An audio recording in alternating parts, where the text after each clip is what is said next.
Week 18 NFL. Let's go get it. Let's get to the end, and we're going to make some commentary along with it. So, Baltimore beat Cleveland, as you know.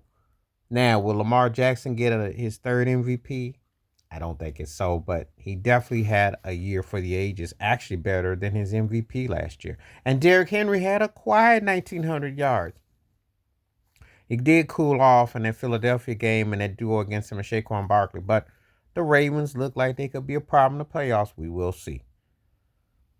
The Chargers beat the Raiders. Brooks Ball, the tight end, set the record for most receptions ever for a tight end a rookie year and period.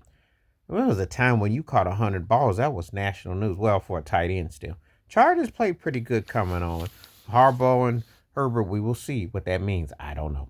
Cincinnati beat Pittsburgh. And as far as I'm concerned, the Bengals coach should be fired. You can't turn it on, turn it off at the end of the season. Joe Burrow had too great of a year. He got a Pro Bowl selection for whatever that's worth. They didn't get a playoff. And you play for the playoffs. He's now 3 years removed from his Super Bowl trip and his one AFC championship run. And you know how it goes. There's bound to be somebody because if they had the wrong coach, the mechanics, the defense didn't step up. This is what happens. You miss a golden opportunity during the guy's peak and prime. This is what happened. As for Pittsburgh, I heard Russell Wilson and Sierra be having date night, usually on the weekends. The way the Steelers look, they're going to be open date nights coming through the week. The Steelers stink. And as much as I like Mike Tomlin, the whole thing with Pickens acting funny, he don't really want to play. How have you heard this before at AB? Steelers and diva receivers. Interesting. They're not good. They're not good. And they won't last long. And that honeymoon is over. Maybe get Justin Fields back. Arizona spanked San Francisco. The what if could have been of Arizona. If they had some discipline and played like that to start, they lost that first game to Buffalo. Kyler Murray played like a double junior whopper version of Lamar Jackson, or whoever else you want to mention as quarterback that played great this year. They just didn't finish. They had some moments. Everything else in between time, they just didn't finish. And what a waste of a potential season. And the same thing goes for the 49ers. Ain't no excuses for injuries and nothing. Kyle Shanahan should be fired too. I'm going to tell you some shenanigans. You choked 2 Super Bowls, choked the NFC Championship game. Brock Purdy going to want money. You got Deebo Samuels. You got McCaffrey coming back. You got a lot of question marks for a team. And old Lynch, you got to do a better job as a GM, John Lynch. Your team shortchanged. There's no excuse with the 49ers, arguably being one or two best talented teams the last 5 years that didn't win. That ain't the Eddie DeBartolo, George Seifert, Bill Walsh. You know the 49ers are back in the day. You know, this is not the 49ers of then, and it shows. They really, really, really are a step off, and not in a good way. They almost look like they're cursed. Carolina beat Atlanta. Funny joke I heard. Bryce Young then turned after he got benched, turned into Cam Newton. Well, they did get their 5 wins. I got a buddy man. I told him, said they good for them 5 wins. I said 1 tie, but they did. I like Atlanta and Michael Penix. Raheem Morris waited too late to bring him in. Kirk Cousins, and they still almost won a division. You got to do a better job, and you got to be more focused. It's a soft butt division. You got to do a better job. Carolina, maybe. I don't know what will mean next year. They've got 5 wins. That's at least a start. Bryce Young got better. But let me tell you something. You can't get benched every time to decide to turn on and wake up. So they won in overtime. Denver spanked Kansas City. But remember, Kansas City started. Nobody had already clinched the first seed. But for Bo Nixon, is a huge confidence builder. For Sean Payton, it's a big win after coming off that heartbreaking loss to Cincinnati. So they needed something to give the home crowd, and they're going back to the playoffs. Will they be much of a factor? I don't think so. But I do think in a year or two, the Broncos will be a problem. I think they'll be on the upside. Is Bo Nixon the answer? I don't know. But Sean Payton definitely got on the right track. So, you know. Seattle beat the Rams. Rams had already clinched the playoffs. Seattle's one of those teams had y'all beat the Giants. Geno Smith played all right enough. Even though Pete Carroll ain't there, it still feels like Pete Carroll is there. The Seahawks are just one of those teams that mediocrity. And it wasn't enough to offset. Enough to kind of say you crossed the finish line. Just not really a good team, no. As far as the Rams, Interesting what Sean McVay will do in the postseason. Could be a dangerous team, could be a one and done. We shall see. Depends. Houston beat Tennessee, and it was laughable because Tennessee, the game was in Tennessee, but they were wearing the old Houston Oilers colors. I'm like, y'all not no love you blue. Y'all laughable blue. Y'all like the Smurfs on crack. Houston got some answers not to answer for. They look real soft and beatable. They did get the 10 wins, but I got to see what kind of team they are come playoff time. See if you're going to do anything, because they seem like they play in a cookie cutter division, and you get ribbons and flags on your pole. It don't mean that you're that good.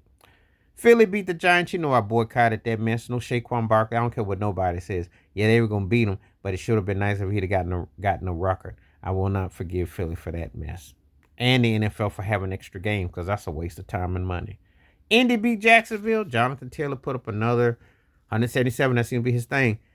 If the Colts had had any kind of consistency, you know, Joe Flacco's pushing 89.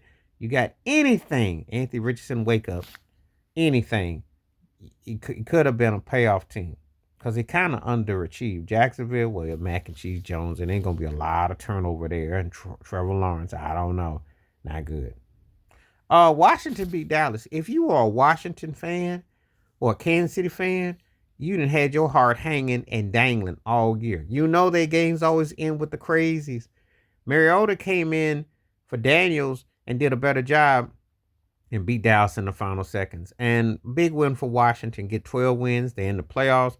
They are the kind of team, don't give out. Keep your eye on them. Now, I don't necessarily think so much this year, but in a year or two, Washington going to be a problem. As for them Cowboys, if y'all don't fire Mike McCarthy, ain't nobody trying to hear nothing. Y'all going to run what back? Y'all suck. Y'all went from being a team. Now you got the 10 burger on your 10 losses. Congratulations. Because that's what you, and it could have been a lot worse. Because you're really not that much better than Carolina and a couple teams that you did beat, but you're not that good. And y'all are embarrassing. And no one's going to sign Ezekiel Elliott that's sane for no postseason money and run, because he's shot and done. Just like Dak. Embarrassing. Embarrassing, Jerry Jones. Go hide yourself. Go hide yourself. Chicago beat Green Bay. This is a woulda, coulda been. Had Caleb Williams had consistency. The Packers, they're just kind of going through the motions. Not really. You know, again, I don't make a big deal about stuff like this. But for Caleb Williams, had y'all had consistency on offense, maybe may have been something, because he had some poised moments. You know, just like now, unlike the Raiders in the AFC West, the Bears actually were a legit postseason team, but that loss to Washington, the fingertips was the difference. Steve Wonder's fingertips, they never were the same again. New Orleans lost to Tampa Bay. Tampa Bay won that division again by default, pretty much. You know, Mike Evans, congratulations, 11 years straight with 1,000 yards. But Tampa Bay does not impress me much. They have some offense, but they can get beat and be had. But congratulations for that. Baker's playing enough to start. Still not really that impressed, because they took a lot for them to win that division, which ain't saying much. They took Atlanta basically nosediving and tanking, and it came down to the last game. So not to be too excited. They are going to be an okay, interesting team, but they just not really a threat. The Jets beat Miami.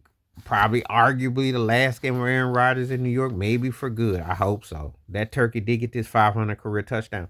But they stunk. Could have, maybe should have been.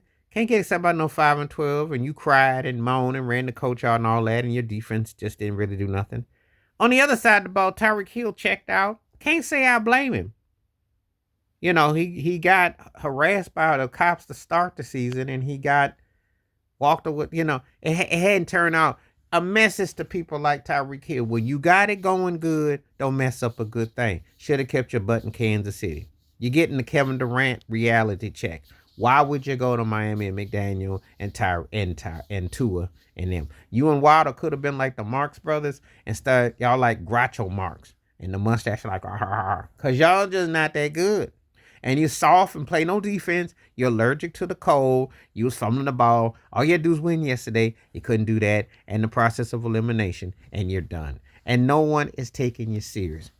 And you haven't really had much success post Mahomes' life. Mahomes got 2 rings, and now you got 2 early exits, and now you don't even make it to the postseason. Well, Kansas City got 2 weeks, and you'll be watching on TV. Not the best move by you, my friend Tyreek Hill. Not the best move. And they got to make some decisions about Daniel, the head coach, because the gimmick ball that Miami been playing, it ain't been working. Remember all those heads on sticks, the ones who always talk about the NBA? They do the same thing. They feel, Miami was gonna be this, and the Jets were gonna do this, and how great Aaron Rodgers was in two, and they treated Josh Allen and the Bills like they were just a tax deduction. How that turn out? How it turned out? Because the Jets got 5 wins, I think, and the Bills got 13. And Miami, I think, I want to say that they have 8. I'll look it up. Bills pretty much got the same amount of wins as both those two teams. How'd that turn out? Of course, the best team in New York State. So stop listening to them idiotic heads on sticks on them shows because they just say anything. Of course, the Bills lost to New England. Milton looked pretty good for New England. We're going against third string, what have you. Bills were resting up. Josh Allen came out for a snap just for consecutive streak, which is ridiculous and dumb. Like, look, just don't even bother showing up. Let the second team play. We already know what the work's at hand at. I think we're going to probably play Denver next week, so whatever. Not really putting a lot. And New England fired Jared Mayo. Well, Robert Kraft is an idiot. Ain't nobody smart going to want your job, no way. Brady ain't coming to that door. Drake May, all that stuff that you got, man. Ain't nobody going. New England is done. You're not getting the Hall of Fame. Spygate, Cheapgate, Flatgate, Rub Your Back Gate, all the gates are locked and closed. You had your time, Robert Kraft. New England, it is done. Enjoy yourself with your bride because there ain't nothing coming out with you with that. And of course, the game everybody was waiting for was Detroit, Minnesota. Now, what did I think? Detroit beat them, and I'm going to tell you something. Gibbs looked like he was one of the members of the Bee Gees because he was staying alive and he was dancing all on Minnesota. But I'm going to tell you something. Why did Kevin Conner, the Minnesota Vikings coach, try to pull a Dan Campbell and try to be cute? Kick them field goals, yo. Game could have been a lot closer because they were actually in the game. And Jared Goff threw a couple bad passes. You had momentum. You just didn't finish the deal. Stop trying to be cute. See, all these cats trying to impersonate what Patrick Mahomes did is just like the NBA when they try to do like Steph Curry and what Golden State did. You ain't cut like that. But you got this Delulu that you is. And it's not a good look. Take what they give you. But Detroit looked like the far superior team. But a lot of it is because Minnesota self-inflicted and did stupid stuff. Kick field goals. If you make 2 or 3 field goals and you miss that one field goal, even though it was 31-9, it was a lot closer game than that going to the fourth quarter. But Minnesota just was trying, Anyway, that's my thoughts and takes. And Detroit looks like they tough. So we're going to see how it all turns out. We'll finally get to the real. For other teams, I expect some coaching vacancies and some quarterback options and opportunities. You know how your team did. Please hit like, subscribe, welcome thoughts, comments, and I do respond. Thank you. Wash your hands. Keep your mind clear. Watch out for another. Share the video if you like and hit that membership. Stay safe, stay blessed, stay woke, stay free, stay true. Interesting football season to say the least. And I'm looking forward to the postseason. But there's going to definitely be some moves going down. All right, I'm out.